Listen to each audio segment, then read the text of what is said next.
I don't see anything. Whoop, there it is.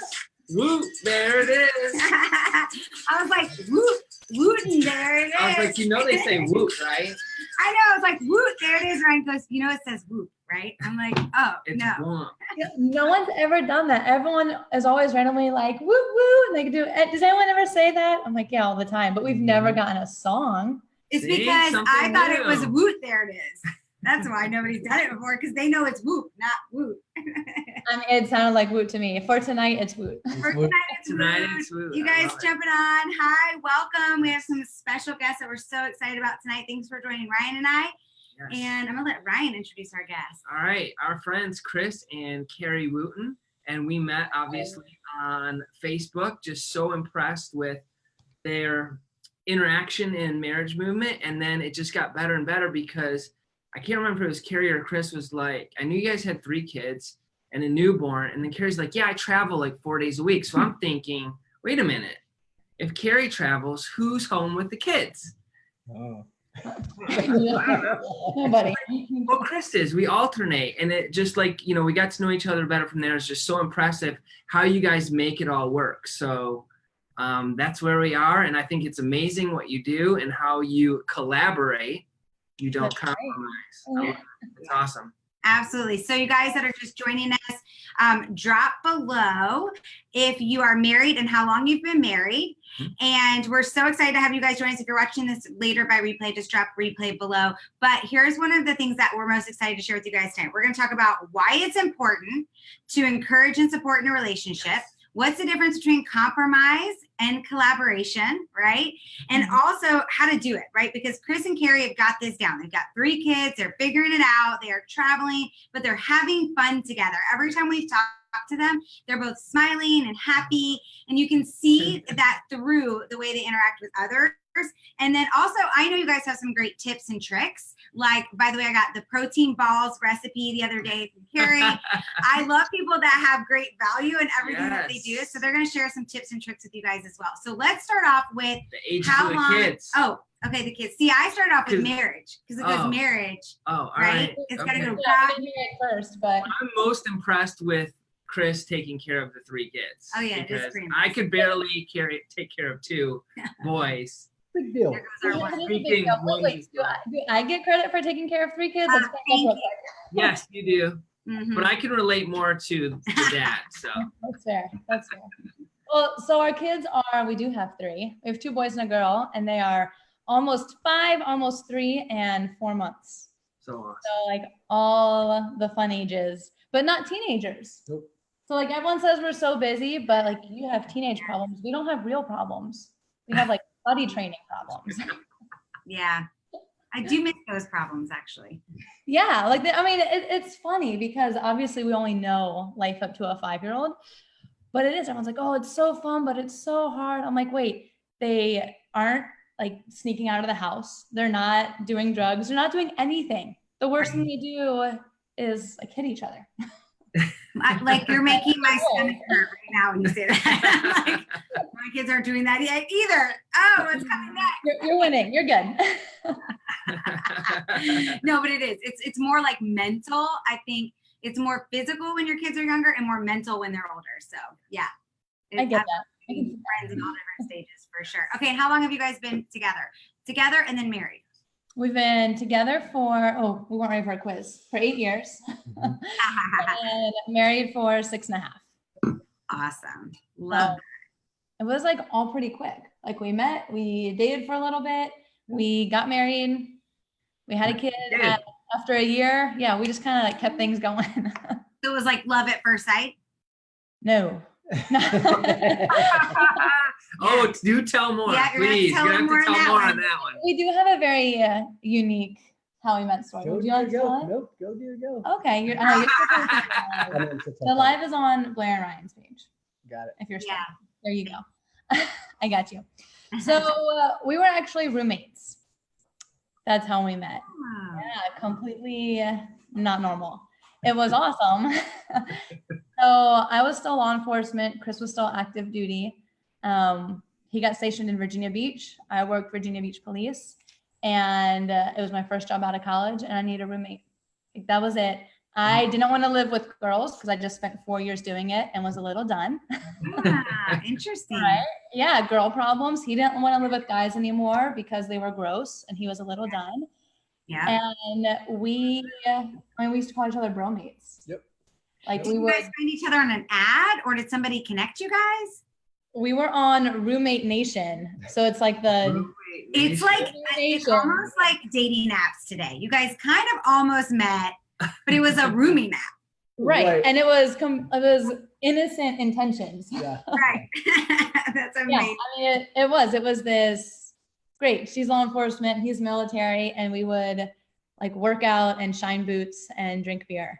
Yep. Like that's what we did. Keep things clean. That's so fun. And keep things clean. Right. And had no drama. It was amazing. Ran tough mutters. So, yeah. It was awesome. So that's our story. And now we're married with 3 kids. So We love how God orchestrated that one. Yeah, that's a good That's one. pretty cool. yeah, exactly. It just worked out.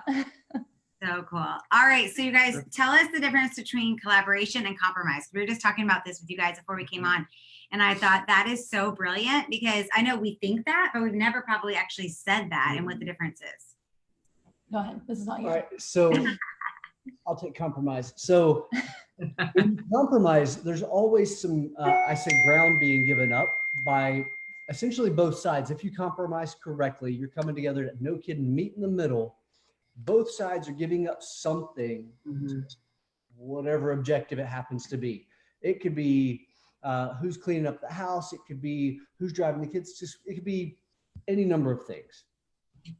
So that's, in a nutshell, compromise is you're giving up something. So there's always a loss of what you want to happen. You're giving up that ground to meet in the middle, essentially. Good job. I was gonna say, I kind of ran in circles a little bit. No, for a no, second. I think that's good. Well, so how we do it is, so we're both very type A personality, which so many people are like, Imagine that. "Imagine that," right? In Let's case get you along, didn't know. too. Yeah, in case you didn't know. So that's the funny thing, because so often we hear, how do you guys not butt heads all the time because you're both type A? Which is why we don't compromise, because we're both way too stubborn to do it. Right? Like, no, my idea is better. My idea is better. You could see the back and forth.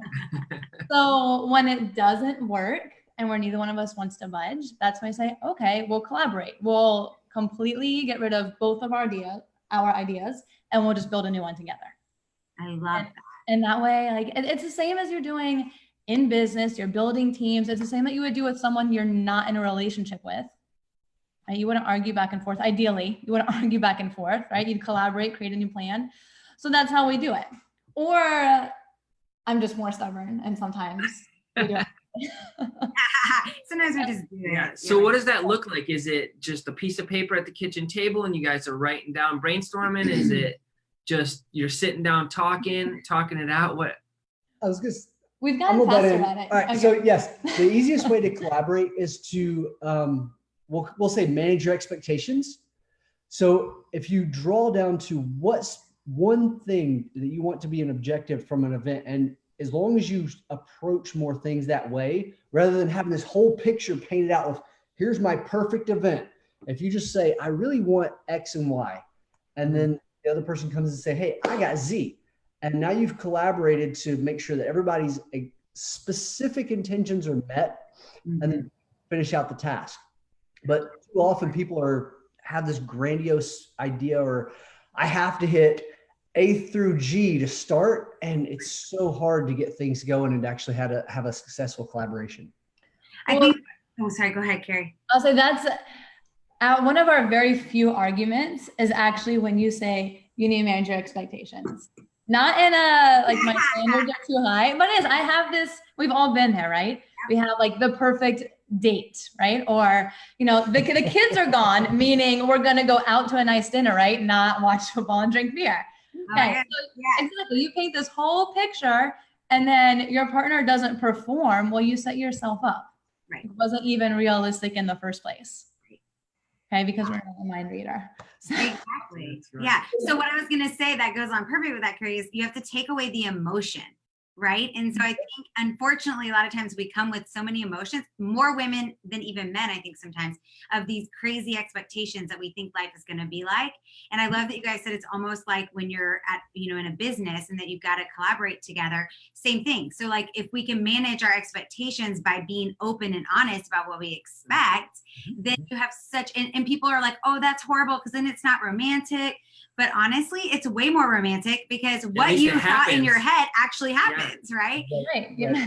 There's nothing more romantic than not ruining a night out with an argument. I agreed. Yes. What reined us in really early, as far as when we first got married, actually, yeah, we were married by then, was understanding the love languages. Yes. And once we could hone in on the love languages, then it was easier to say, okay, cool. We're going to go to dinner, go have some drinks, go get a pedicure, and then go to Home Depot. Yes, perfect. No. If that doesn't say sexy, I don't know what does. Chris, I thought for sure you're going to say, go out to a nice dinner, grab a drink, go to the mall, go for a walk, come home, roll the dice, and it's Ryan's going to remember the dice forever. Forever. Get him these stupid dice. Nice. Oh my goodness. Now everyone's getting our secrets. Yep. Secrets are unveiling. So I love that. So is this just something that you started doing from the get-go, or is this kind of a learn as we go, hey, these love languages are, they're different. Like, was there something that happened in your life that were like, hey, we need to adjust something because there's friction? And so you looked around for a solution? I have an answer. I know you're like, I don't know, everything's always great. I have some bit of an answer, but it's probably not the full answer. So I'll let you elaborate. Well, so we lived together the entire time we were dating, since we started as roommates, right? We lived together for a year and a half, then got married after that. There were no secrets, no surprises. And then for whatever reason, we hit that first year marriage. I don't know, you freak out when you get married. I don't really know what the problem was, but we started arguing when we hadn't for the last year and a half. So then it was, why are we arguing? And we started this, maybe we made a mistake. We did all this like negative spiraling. Right? And then it was, okay, how we apply our thought process to our professions, everything else, what would we do? We would educate ourselves, we would train it, and we would fix it. Right. So we'll do the exact same thing. So we got love languages, and it solved half of those arguments of the, you don't ever appreciate me back and forth. We have opposing love languages. So do we. Yeah. So that problem was solved really almost immediately. It was pretty quick. So love languages. And then we got rid of that stigma of having to be in counseling and why isn't our marriage working right away? It should be easy if we love each other. All those things that you're told that I think are made up by somebody. So we got rid of that stigma and we're like, let's go to counseling. Let's read. Let's implement, let's do all the things that you're supposed to do. And we've just been proactive and constantly worked on our marriage since then. We don't wait for the falling out. We don't wait for it to be broken. That was a huge point, you guys out there. Yes. Listen to that. You don't wait for it to be broken, right? Ryan, you always say you're either in, what do you always say? You're either coming out, you're in. Which wisdom? I know. All the wise things. One. There's a whole book. I don't know what you're referring to. I'm trying to jog your memory. I'm going to let you struggle for just like 3 seconds with it, and then you're either going through something or you're in something or something's about to happen, right? So you've got to make sure you're always working on your marriage. My face is turning red. I hate it when I don't know things. Your makeup looks good. You can't tell. Okay. I'm like, oh, I hate that feeling. But I think it's huge. So if you guys are watching and you've ever read love languages or just even you can go on Dr. Gary Chapman's website and do the love language quiz without even having to read the book, and it'll tell you what your primary love language is and even your secondary. But drop below in the comments. We want to see what's your love language, what's your spouse love language. That's always a fun one to see. And how do you perform them? So, Carrie, what's your love language? Words of affirmation and acts of service. Both. Okay. Chris? I don't remember. I've gotten so good at appreciating you. You don't notice. Oh, right. Pretty much. Gift giving. You're just quality time and physical touch. Yep. You're welcome. I think all guys in their top 2 is physical touch. Well, it's more important that Carrie know Chris's. So that was good. Oh yeah, we should have asked the other way. Well, that was huge. And I think it's common for a lot of men too, where we'll argue and he's like, so we're gonna go get naked now, right? I'm like, no, I'm not. Yeah. Yeah, it's normal. Or he's like, that, right? like, wow. Yeah. I'm like, don't touch You me. can't be angry naked. But women hold on to things. We can't. Because was sex isn't about a physical thing; it's about an emotional thing. Right, So Yeah. right. we have And to- it would make things worse. yeah, He would want to embrace, and I'm like, ugh. I don't actually want to touch you right now. Yeah. Right, you're making this worse for yourself. You should step away. Then I go wash the dishes and we're good. Yes. Yeah. See, there you go. Acts of service. I like it. Yeah. I think that was Go that ahead. was the most challenging thing for me is just realizing that Blair's different. So mine's physical touch. Blair is acts of service. Like if I want anything while she's in here working, I'm out doing the dishes, putting the kids in bed, cleaning the That's house, so taking the sexy. trash, dude. I mean, I'm the Energizer bunny. I got everything done. So when she walks out, there's nothing that can stop it. Mhm. Yep. And Well, it's and working now well. you Thank get what you want because she can't do the hold on, wait, I have to do the dishes, I have to do this. Yeah. You created a win. You're set up for success. Set up for success. And So true. what I didn't realize is how it benefits me as well. Like I really felt good doing it. Mhm. Like it's something that I know that while I'm doing it, I'm helping out, you know, and that's just a huge, that helps me as much as it does her. Yeah. Love that. Yeah. Okay. So we talked about collaboration versus compromise. Yep. So how do you guys support and encourage each other in your relationship? Because we see it because we've gotten to know you guys. We watch, we know you guys are traveling each separately for your businesses with 3 young kids at home. And when we say at home, you guys, I mean, it's summer. So they are all at home, right? So how do you guys make that so that you do encourage and support each other? I actually thought about this a lot today with some of the things that we've done. Good. So I know, I thought about you all day, even though we were together. Aw. Amazing. I love that. Amazing. It has been complete blind trust in each other, I think, with everything. And as we've built businesses, because like we said, we came from law enforcement and military. So we didn't come from the business world. You know, this dual entrepreneurial role is new. No, it's just a couple of years and full-time really just the last year. Mhm. And it's been hey, I don't know exactly what my plan is, but my gut says I should do this. So just roll with me on it. And it's been okay. And it's literally just been full trust. Or even when you've made decisions, like when we talk about finances, since everyone talks about or argues about finances. Right. He goes, can I buy this, this, and this? I'm like, is it something you want? Yes. Okay. Are we going to give up groceries to get it? No. Okay, then go get it. You know, as long as you trust that everything your spouse is doing is with the best interest of the family in mind, I say let your spouse do whatever they want to do. Right. And it's as easy as that.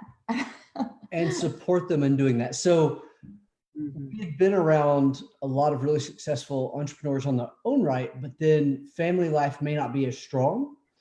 And what we often, it would dwindle down to is they just weren't getting the support at home. For relationship support may be fine, but holistically, they weren't getting full support of everything else that they do. And that's where the spouse has to just take in, okay, yes, I'm with you during these periods and I support you for the relationship side, but what else do they do that makes them whole? So if they're a giver and they really love charities, then embrace that and help brainstorm or mastermind to help them go into that environment. If they're an entrepreneur working, coaching, working real estate, working whatever, is just embrace that and do what you can to show support to whatever they do that helps make them holistic. Right. Well, I see it a lot in my business and in network marketing. I'll see a lot. Unfortunately, what happens is 2 things. Either the spouse will end up quitting because they didn't get the support from the family they needed, even though maybe the other spouse was like, yeah, I want you to do this and make that money, but then they never supported them through it. So the person will quit on themselves and their dreams and their hopes, or they start getting accolades from the new business and not from their spouse. And you start to see this huge separation. I actually think I've seen more divorces in my business than I've ever seen, even with our local friends and community. Absolutely. And so, you know, and I think, yeah, it's because they start to feel, you know, people start to, you know, award them, they get attention, their love languages, their love tank is getting filled by other people. Appreciate it. So yeah, I love that you said that. That's really important. Well, we've had those arguments too, finding that proactive approach to when your business is skyrocketing. And being the selfless spouse that can say it has nothing to do with me, I need to support them and push them. But at the same time, if it's intense enough that it's causing emotional tension, the spouse steps in. Because I know that though it's wrong, I know I've said to you, I feel like I'm second to money right now. Where he's crushing in real estate, he's doing huge deals. And even though I know it's his passion and it is family success and it's all those good things, we're emotional, we're not logical. Right. So I know it's come out of my mouth. So I've had to learn, hey, I know you're grinding. Exactly. Take the words first. Okay. And I appreciate what you're doing. I see all the right things. And then can we adjust our schedules this week? So I get you on Friday. You know? I love how you guys communicate, like in every aspect that we've covered tonight. You can just see that you've established those communication lines as being open, and however you get around to it, it doesn't seem like you guys don't hold things in and suppress. It's an open book. Hey, this is bothering me. How can we solve it? And then you collaborate and go and solve it. So I actually forgot about this. Is that the light bulb? Yes, light bulb just went off because you mentioned communication. So we used to do this about the same time we were doing the love languages piece, and it has become just more of a rhythm. So I kind of forgot that we used to do it. But we would, every Sunday night, we would do a debrief. And what you would do— I know, it's so military. What you would do is, for the entire week, you would just make notes, not hold grudges, but just make notes of, when this happened, I felt like this.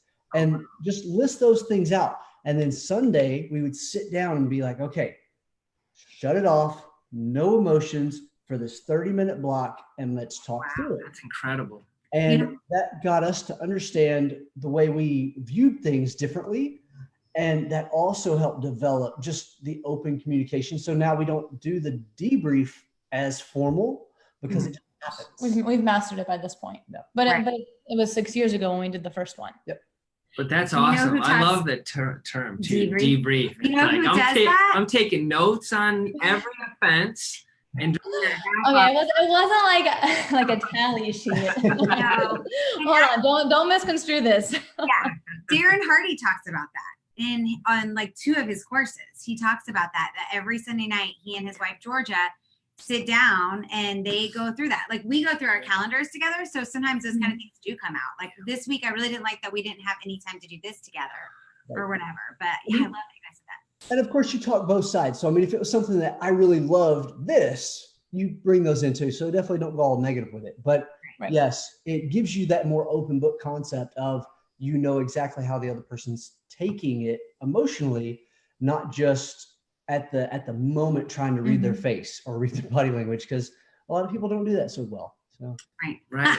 So do you guys, in going along with encouraging and support, do you guys have a vision board or together goals that you're working on, or Carrie, you're at least aware of what Chris is chasing after? You guys talk about that? Well, so because we both work from home, and while we do have separate offices, we can just kind of yell at each other down the hallway. But most of the time we actually text each other, even though we're in the same house. But it'll be kind of this, hey, do you want to stop and have lunch? And it'll kind of be this is what my morning's doing, this is how this meeting went. Kind of that debrief of, oh, this is what you're working on. Or I've got some big meetings today. It's just that constant communication. So I know, and I make sure to ask. When I don't pretend to know and just nod and pretend to listen. If he's like, oh, I've got this deal and this deal, and I'm like, I have no idea what you're talking about, because go get it. Yeah. Like I have no idea, because you have 15 deals going and I've got my own business. But please tell me. So it's just that constant communication. And I think if you can make it a priority and put the systems in first, whether it's love languages or a weekly debrief or going through your calendars, whatever it is, as you practice it, it becomes just this constant flow of proactive marriage focus. Yes, you guys are growing together. You guys are constantly growing and getting better. And that's right. I think that's what makes it all work, right? You don't have time to look backwards at anything because you're just constantly growing. Totally. Absolutely Okay. love that. So you guys have already given us a few tips and tricks, but do you have any extra tips and tricks that you want to share with the audience? Something that you're like, man, this one thing that we learned has been super valuable to us in our marriage. Learn to develop together. I know we just talked about it, but even if you're not doing the same thing, if you're a gratitude, if you're a journal person, if you're a miracle morning person, if you're just a go to the gym, whatever works for you, but know what works for you and what works for your spouse. And then if you can merge them, do them together. So we'll get up, and sometimes our schedule alternates, right? And he works internationally. So we have that, the 5 a.m. Zoom meetings kind of thing to contend with. So he does that, and I say, okay, I'm not working out now because I'm taking care of the kids. Right. So we do that back and forth. But outside of those logistics, it's let's go to the gym together. We know that we both need it. Even though we didn't talk, we got to be around each other for an hour. Sure. And now we'll separate and go work and kind of keep each other accountable. Because I'll see that too. If he's like, I don't have time for the gym today, he's tense. I'm like, no, you're going to go to the gym today. Let's go together. I'll drive. That's awesome. That's super cool. You have to ask the funny thing. Yes. Okay. Yeah. So this is our favorite way to end these interviews. Get ready to be on the hot seat. Hot seat. So our favorite question to end this with is, so Chris, what is your favorite not favorite, what is the silliest thing that Carrie does? And Carrie, I'll give you a little bit longer. So Carrie, what is the silliest thing that Chris does? Yeah, I'm first. Sorry. Wait, Silliest thing you do. Okay, got it. this could be anything. So the one that's sticking in my head, so if you've seen the latest Grinch movie, Yeah. she's gonna start crying right now. The little goat that just goes meh. Yeah. The weirdest sounds, she will start laughing and start crying to her own jokes in her head. So, yeah, The she's noises that are in her head. Yeah, because I love it.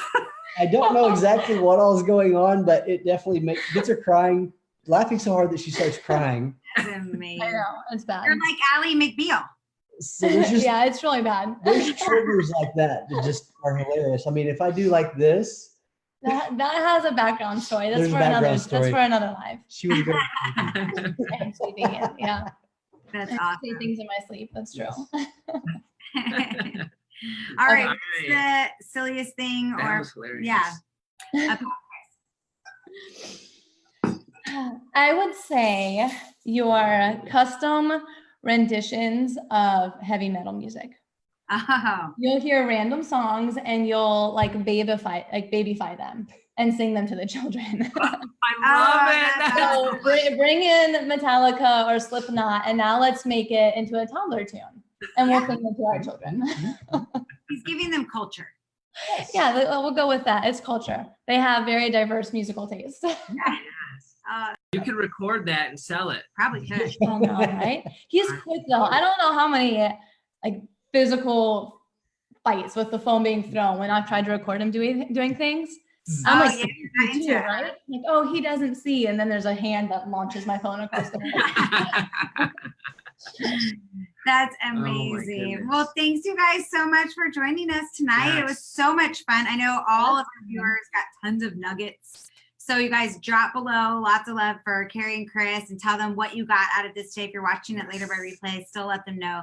They'll check back and check these comments. But thanks so much. Thanks for inviting us, guys. I know, it was fun. Yeah. And you guys, I know you heard us talk about love languages tonight. So if you're watching, you're not part of our 21-day challenge, you want to get in there because they really are formed from the love languages. And so you'll fill up your spouse's tank, their love tank throughout the 21 days in all different ways. So you want to make sure you're a part of that. So awesome. Thanks, guys. Thank you. Awesome. We'll Thank see you in the group. That's right.